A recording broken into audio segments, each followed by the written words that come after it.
Okay, I think we're ready to start. Welcome, everybody. My name is Rachel Massey. I'm the Executive Director of the UNO Alumni Association. Thank you for joining us once again for one of our virtual Meet Us At events, live from my kitchen and Chef's living room. Back by popular demand, we have Chef Mark Springfield here with us tonight. He's a chef lead instructor in our hospitality department, and he's here to walk us through some of his favorite summer wines and pairings for our enjoyment. So hopefully y'all have the bottles he recommended at home. If not, take notes, follow along, and please use the chat function. I know Chef really would like us to be as interactive as possible during the tasting. So if you have questions, comments, just want to jut in and ask something, please type it into the chat. He'll be monitoring it, and if he doesn't catch it, I'll butt in. So I'm going to turn it over to you, Chef, and thank you all for joining us. I'll see you on the other side. Great. Thank you, Rachel. All right, guys. So hopefully you all are playing at home, playing along at home. You see I have a little lovely cheese and charcuterie board here that I've made, getting dinner out of this at least. So if you haven't already, go ahead and pour a little bit of each of the wines. There's my Riesling, my Sauvignon Blanc, and I have my Cabernet Sauvignon. And maybe if the raise hand function is working and everybody can raise their hand when they're ready, we can begin. Or I'll just wait patiently. All right, I'll just assume that everybody's ready to go. You should have an apple slice or two, right? And what I want to do first is just kind of do a little experiment that I learned in Napa Valley at the Trinchero Winery. I was so impressed that I told the chef, James Houghton, that I'm going to steal it from him. And he says, by all means, go ahead. Let me email you my notes. So it's with the full blessing of Chef James that I steal his presentation. But I think it's good. It really kind of shows how components in wine and food play off of each other, right? So the sequence here is really important, and one of the things is like when you sip the wine, swallow it completely. When you eat the apple, you want to chew it and swallow it completely. You don't want to wash the food down with the wine per se, right? You'll just get it's going to affect the way the wine tastes. So we're doing this with a Riesling, and this is a sweet Riesling, and admittedly not one of my favorite styles of wine. I like a drier wine, but go ahead and take a little sip. Notice how the wine tastes, right? So then what I want you to do next, take your apple slice, and here I just have a little table sugar, and just a little bit sugar on the wine. I mean, barely any. All right. Take a bite of that.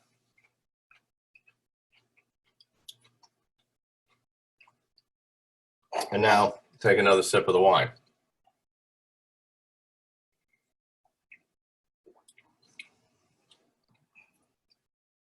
So anybody that's playing along in the comments section, what did the apple do for the wine?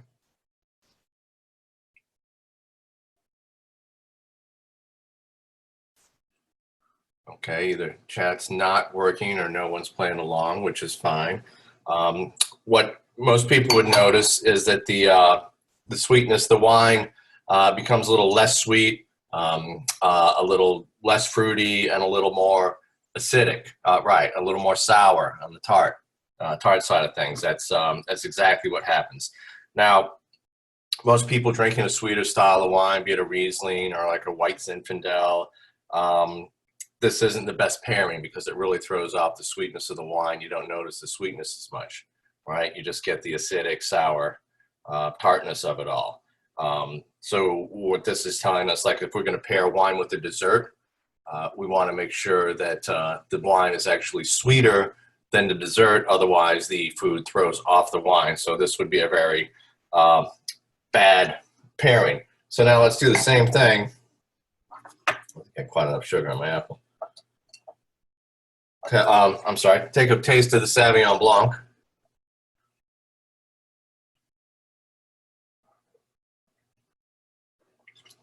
And it's also not a bad idea to take a little sip of water between the wines. I should have done that.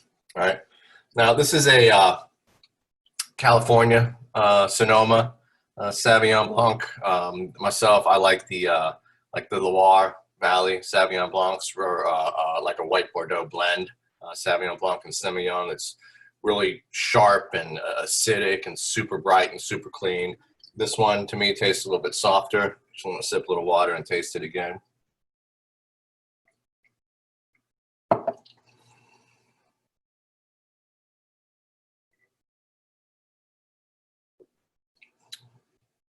So, but it's still got some of that sharpness, that grassy, that green apple. Now we'll take a little bite of the apple.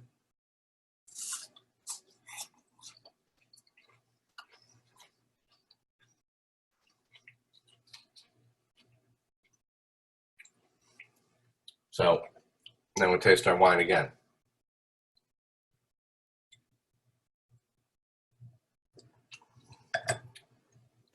What does anybody get out of that? How does the apple affect the Sauvignon Blanc?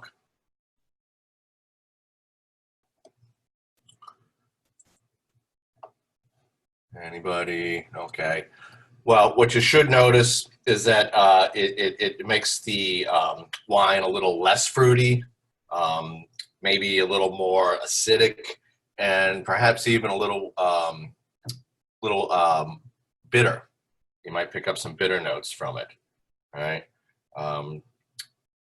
You know, some people have said that it's makes the wine less sweet, which isn't necessarily true because there is no residual sugar within the Sauvignon Blanc. However, it kind of zaps the fruitiness, which a lot of times gets perceived as sweetness. So that's the, again, this is not a good pairing, right? So now we'll sip our water. Chef, looks like we've got Misty said it made it more tart and took away the acidity. And Julie says that she agrees on that. So I'm just looking at the chat. Right. No, I'm actually able to see it. Oh, you got it. Okay. So yeah, Just making sure. That. I kind of like would think it takes it a little more acidic, but so we'll take a sip of water. We'll do the same thing with the Cabernet Sauvignon. And this is actually, I like this winery. It's Alexandra Nicole out of Horse Heaven Hills in Washington State. For me, the California cabs are a lot of times a little too sweet. The trend is to leave more residual sugar in them, and I'm more of an old world style fan of wines. But this is a good one. They're doing some really nice wines out of Horse Heaven Hills. So we'll taste this.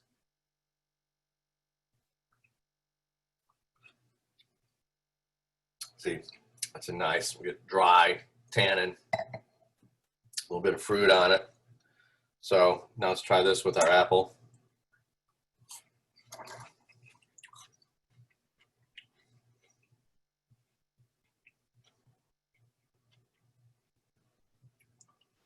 So, and then we try our wine again.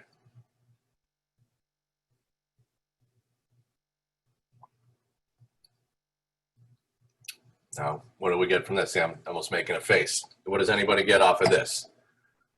I think Misty and Julie are the only ones playing along, but we'll see if we get anything.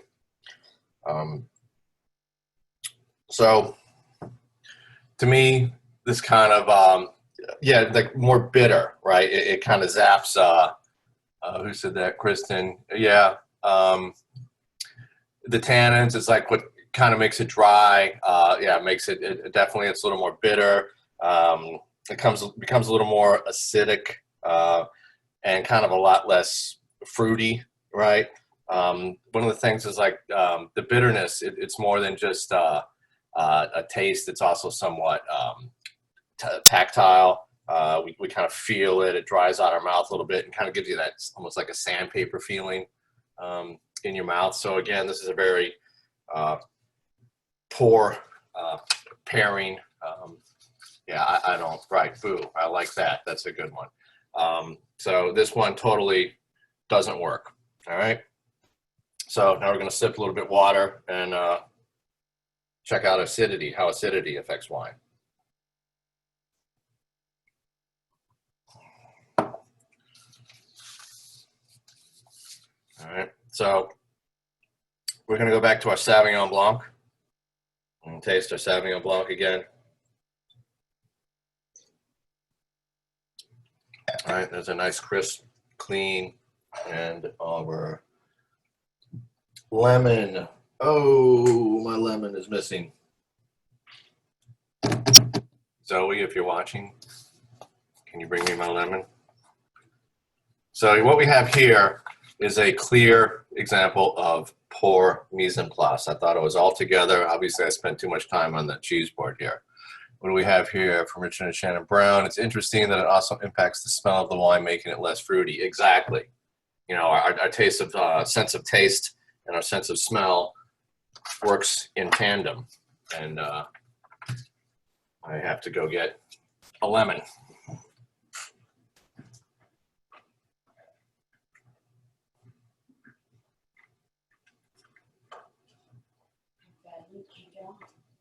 Doesn't link. I just wonder if other people have a bad link too. Okay. Did you register? Yeah. Oh, yeah. Oh, well, we're having a problem here with another bad link, and the other end of the house isn't able to get on. Okay, so sorry about that, guys. Hold music. Oh, yes, but I think people would argue about the style of music I might pick. Anyway, so let's take our lemon. I'm going to go back to my white Zin. I'm sorry, my Sauvignon Blanc. And we're going to take a taste of the lemon. Just give it a little suck.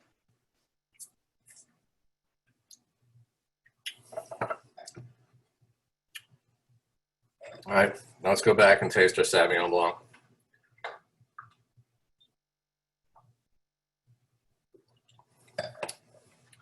So what happens here? Exactly. Who's that? Misty. Right. It really kind of zaps the acid out of this. It's not too bad of a pairing. A lot of people do kind of enjoy how this tends to become a little softer by zapping that acid.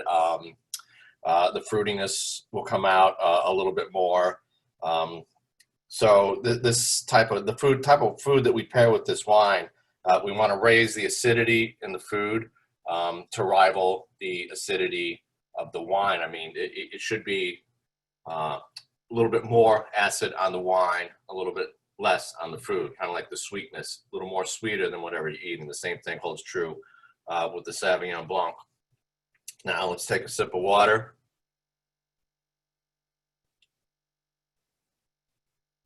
And we're going to go try this with our Riesling. So we'll take a sip of Riesling.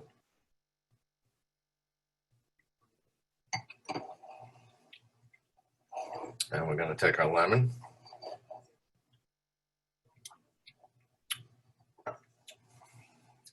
And then go back to our Riesling.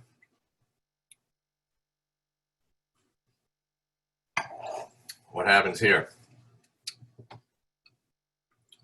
See, for someone like me who doesn't really like sweet wines, this is the worst possible combination because the acidity in the lemon zaps all the acidity in the wine, and the sugar, the sweetness level is so high. To me, it's almost like drinking Kool-Aid or something after that lemon. So this is, it completely stripped the backbone from the wine. This is what we would call a flabby wine. All right, it's lacking in acidity. It zaps the whole wine. It kind of, to me, makes it taste a little less like wine and a little more like grape juice. So this is definitely a bad pairing. We'll try the water again. And the same thing with the Cabernet Sauvignon.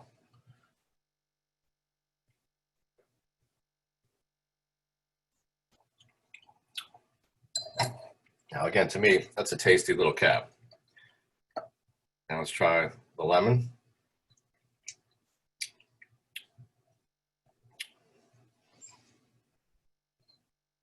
We'll taste the Cab again.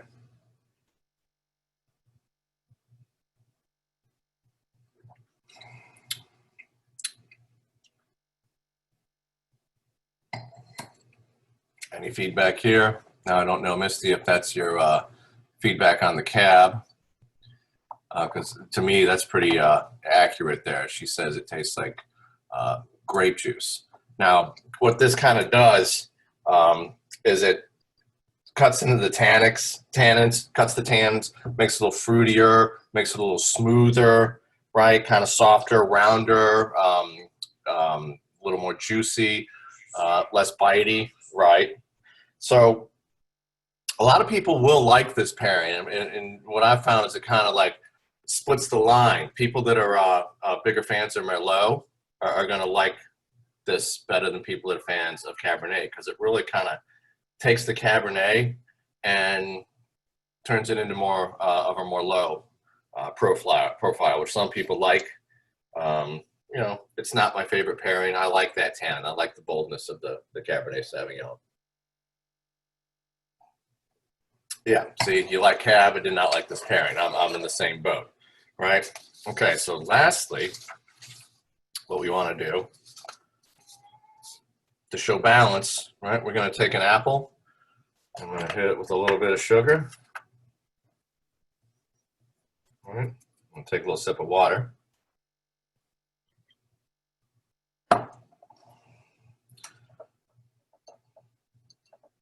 You know what? I just totally messed this up.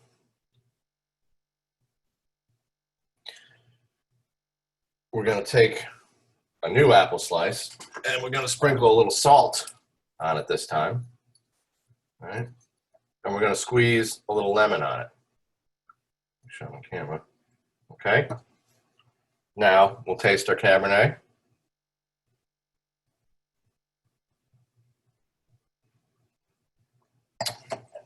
And we'll take a little bite of our apple.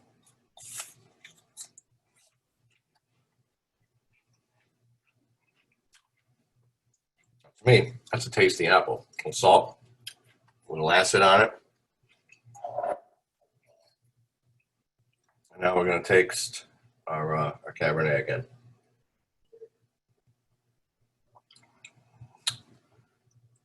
Am I drunk? No, am I coming off that way? So what happens here?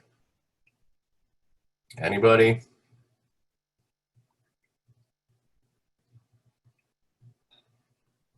Nope. You like that combo. Exactly. It really, to me, I get no effect on the wine whatsoever, right? What we've done here is more or less created a balanced dish. The food has zero effect on the wine, right? So this is what we're aiming for when we as chefs are pairing food to wine. We want to complement. We don't want the food to have a major impact on the wine. We still want to showcase how good the wine is, right? Which is, and if anybody went ahead and bought the cheeses, each one of these cheeses are paired very well with the wine, all right? So, like, let's take this blue cheese, for example. We take a little piece of this. This is Point Reyes California blue cheese. Take a little taste of that with our Riesling. We find that this pairs impeccably well. So if I were writing a menu for a wine dinner and I had a Riesling on it, I would most likely pair this with a salad of spinach, walnut, some blue cheese, maybe a little bit of cranberry in there with a light vinaigrette dressing, not too much acid as to throw off the wine. So this is truly a phenomenal pairing for the Riesling. Take one more little taste. All right. Now, when we go to our Sauvignon Blanc, I always love to pair Sauvignon Blanc with seafood, scallops, oysters, even shrimp, right? The acidity just goes very well with it. But one of the things I think Sauvignon Blanc was made for was to go with a little bit of goat cheese. All right, so we'll take a little taste of goat cheese with our Sauvignon Blanc. And that acid cuts through the fat and the cheese and is just an absolutely delicious pairing. And then lastly, the Cabernet Sauvignon. This is something that is typically paired heavy meats, lamb, beef. And when we're pairing, at least when I pair wines with meats, I tend to use the sauce more as a barometer. Like, how does it complement the sauce? Like if we're doing a chicken Diablo, right? So this is a spicier kind of sauce. The chicken has no effect on it versus like a chicken piccata, which is going to be more acidic and buttery. We do 2 different wines with either one of those. But for this one, I picked an age. It's a 2-year aged English cheddar cheese that I think goes remarkably well with the cab. I don't know if anybody is, if anybody did the cheeses. I'd love to know your thoughts on the wines here. See, what kind of non-meat dishes can you pair with cab? Well, we just did some cheese. You could certainly do it. I think a hearty pasta dish with a good red sauce could stand up to a Cabernet Sauvignon. Cheese pairings were great. Thank you. I like them very much. So takeaways, you want to remember that the wine should never be more acidic than the food. It should never be sweeter than the food. And it should really have the same intensity. Cab and goat are good. I haven't cross-utilized yet. I haven't done any crossing over on the cheese, but I definitely will. This is obviously dinner tonight. White wines typically pair better with lighter foods, you know, but the old adage of you'd never drink red wine with fish, I think that's gone out the window. Drink what you like with what you like. One of my go-tos with pretty much anything is Pinot Noir. Pinot Noir is one of the most food-friendly wines out there. I think it's wonderfully light, delicious, low in tannin. This is one that you could serve with the beef as well as with a piece of salmon or tuna or even a lighter fish. If you want to go halibut or flounder, I think it'll work just fine, right? Bubbles are a little trickier. That's why a lot of times with wine dinners, you get a little glass of bubbles, champagne or cava, some sort of sparkling wine when you enter as a cocktail. It's a little trickier with food. I would do it with grilled oysters a lot. I think it does kind of work there. Or maybe raw oysters with a mignonette sauce. Samples don't work for most wines. The way this test was originally done was with Sutter Home White Zinfandel because it is a Trinchero wine, but in all honesty, I couldn't ask people to go out and buy White Zinfandel, so I went with a Riesling. I think it's a little better style of wine. So as long as you have a sweet, the idea here is we have sweet with the Riesling. I realize you can't see my wines. Acidity with the Sauvignon Blanc, high acid, and then bold flavors and high tannin with the Cabernet Sauvignon. So you can do what you want.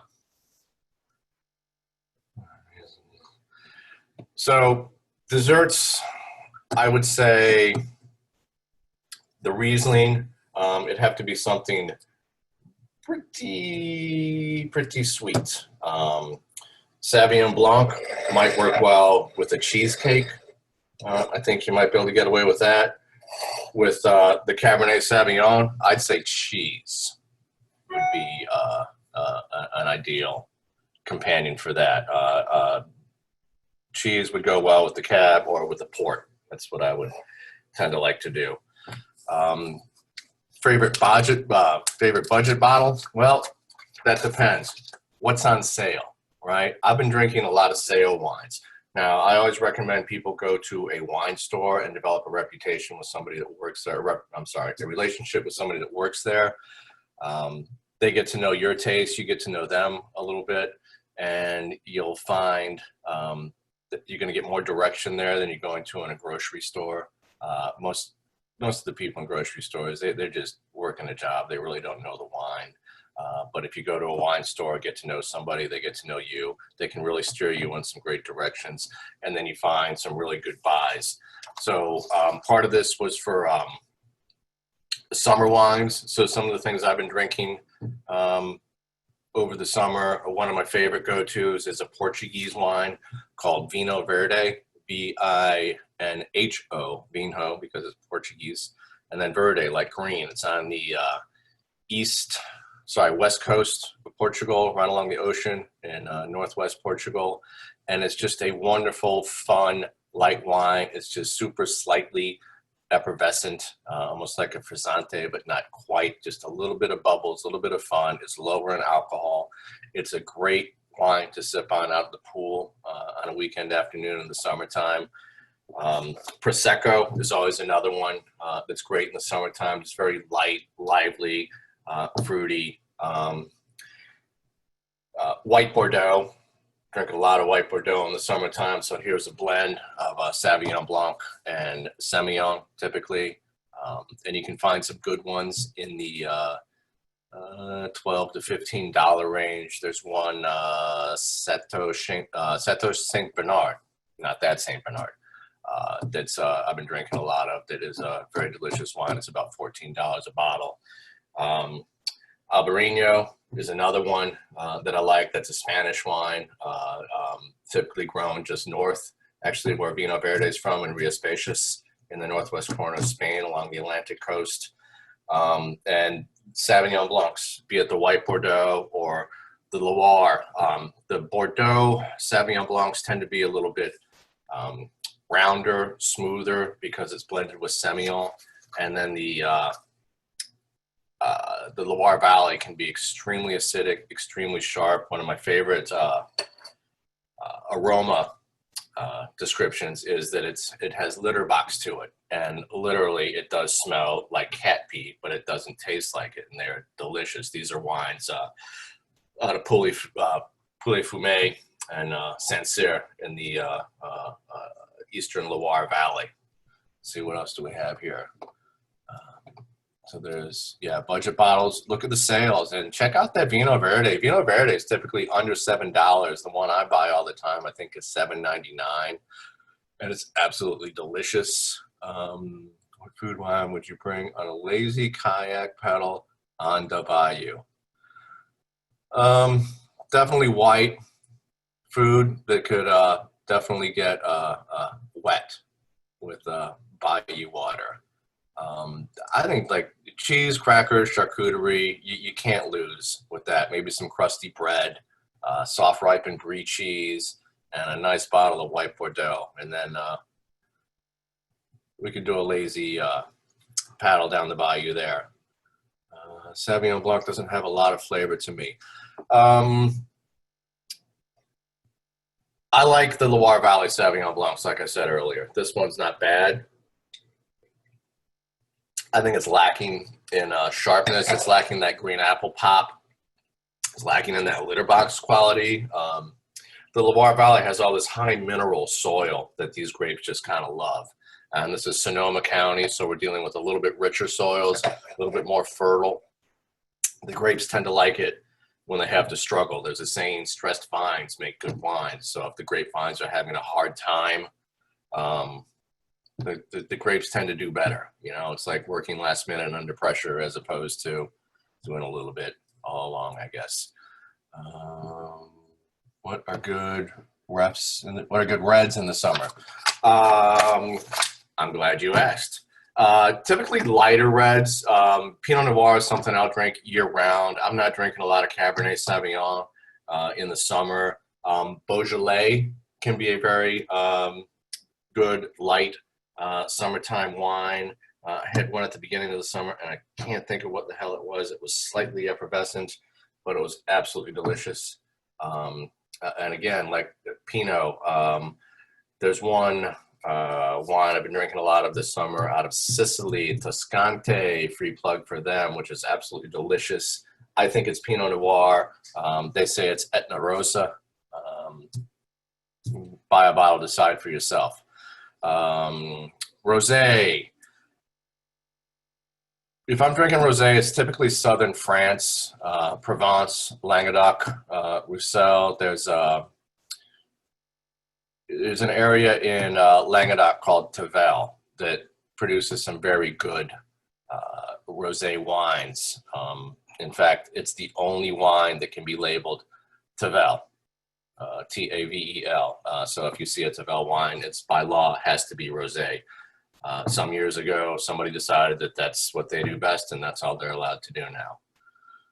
Novello for effervescent. Now, Novello would be new, I guess. Novello. What's the context? Vino Novello? I would think it'd be new wine. I honestly don't know. I'm sorry. Rosé, really fine one I like.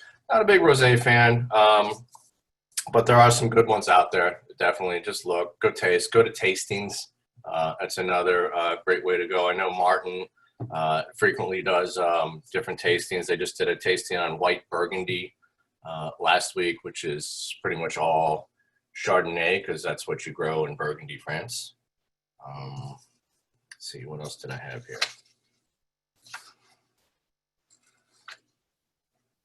But, you know, again, drink what you like. And whoever said beer on on the Bayou, that's probably a good one.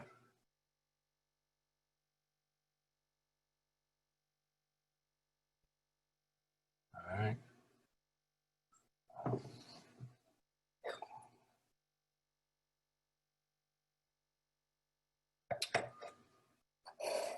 So, I guess the Italian version of Marjolaine Nouveau. Okay, so the new wine, yes. All right. That's more or less what I had planned for tonight, just to go over some highlights and to show basics on food and wine pairing. Things to take away. Just remember, like, reds have more bitterness, more tannic qualities to them. Rosés, whites, and sparklings are going to have a whole lot more acidity. Obviously, sweet wines have more sweetness. I think that's kind of obvious. Like one of the best sweet wines out there, Sauternes, is a great dessert wine. Again, something else that pairs impeccably well with blue cheese.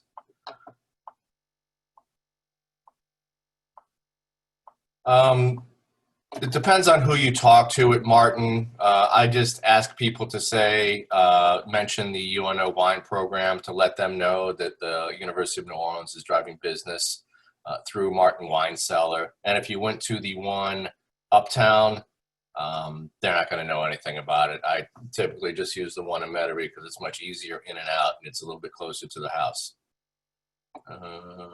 Yeah, Jeff in Metairie should totally know about the UNO wine program. I deal with him a lot. He's a great resource, very good palate. Also very passionate about bourbons. If you're into whiskeys, bourbon in particular, Jeff is definitely the guy to speak with. And they do every month wonderful specials. Right now, I know they have some Greek wines on sale. They just did a summer sparkler. They did a great Italian wine sale back in May or June. That was just, it really turned me on to a lot of Italian wines. And it's a great way to do it, is to drink the sales, drink what's on sale. You get turned on to a lot of really good wine that way. Yeah, like I said, keep mentioning UNO. If the people at Martin keep hearing UNO, maybe they'll work with us a little more. See, we're driving business.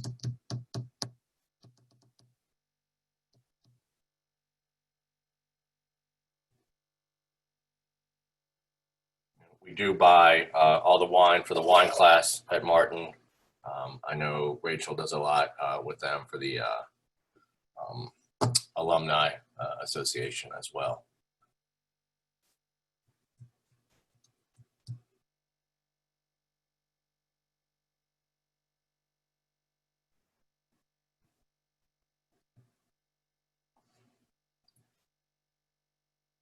Sold out of the Riesling. They have a blue label. They had plenty of this. I bought these, I think, Sunday.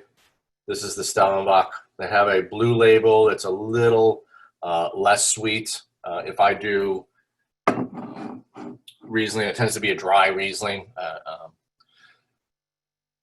Total Wine. So I just went there for the first time Sunday because I was looking for a bottle of Est, which is another lovely white, light summertime wine out of Lazio, Italy, just outside of Rome. I think Total Wine, if you know exactly what you're looking for, could be a good resource. If you don't, you're kind of on your own. I think it's difficult to find some. I'm sure there's very knowledgeable people there, but it's less likely. Let's just say that you find somebody that can point you in a really good direction. I don't know. They had some super high-end wines there. I would say that.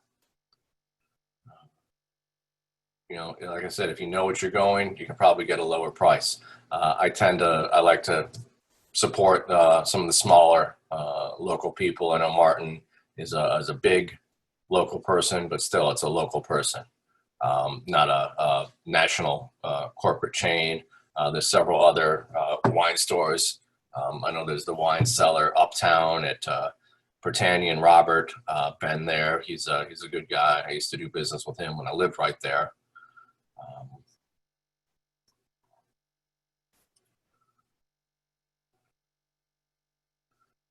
Yeah, alumni wine class. Email your alumni association. Let them know you're interested. Maybe we can put something together. I'm definitely looking at putting something together webinar-wise in the right before the holidays. If anybody is interested in that, please email.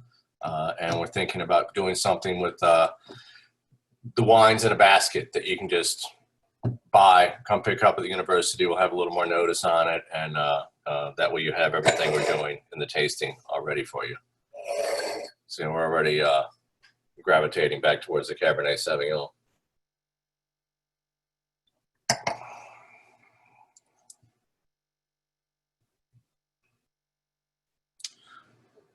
Thank you all for attending, definitely. What was the wine you mentioned? Oh, Est. I think I can type that in. So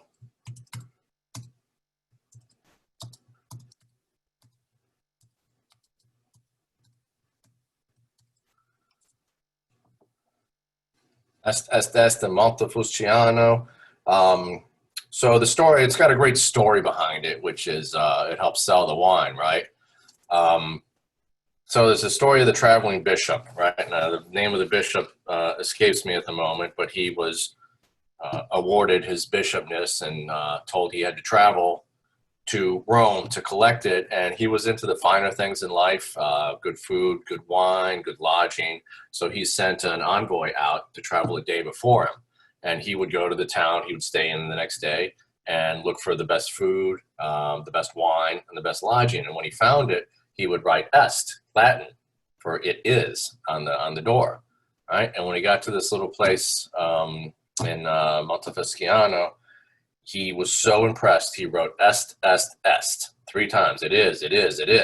And so when the bishop got there and saw this, he said, well, I got to try this wine. This is definitely it. The bishop was so impressed, he ended up staying in this town until I think he eventually drank himself to death.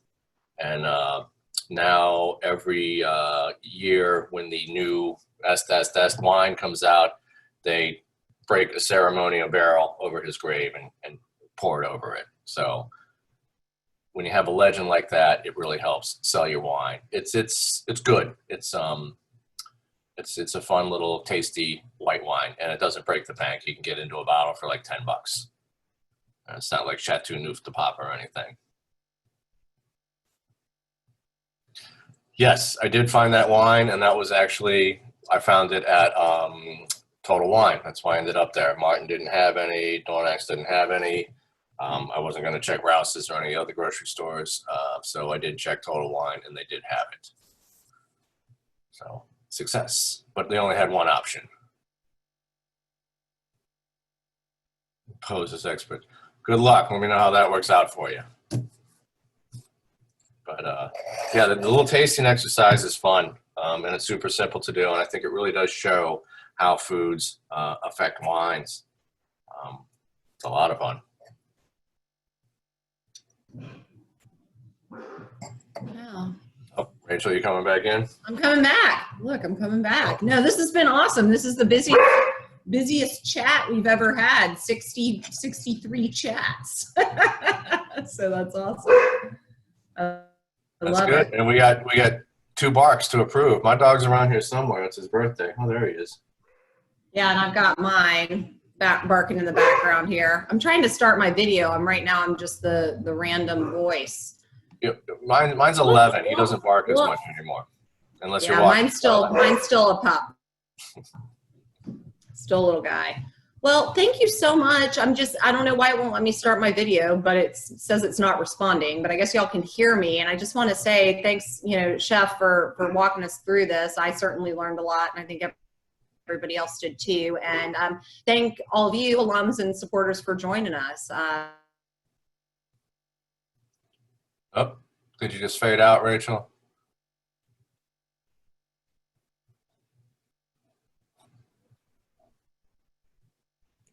I'm actually surprised my dog's not barking at that dog barking, because he will bark at a cartoon dog on the TV. There are dogs outside my house barking right now. Cartoon skeleton of a dog. Yeah. So it sounds like Rachel may have gotten cut off or something. But anyway, yes. I'm I don't know Francie. what happened.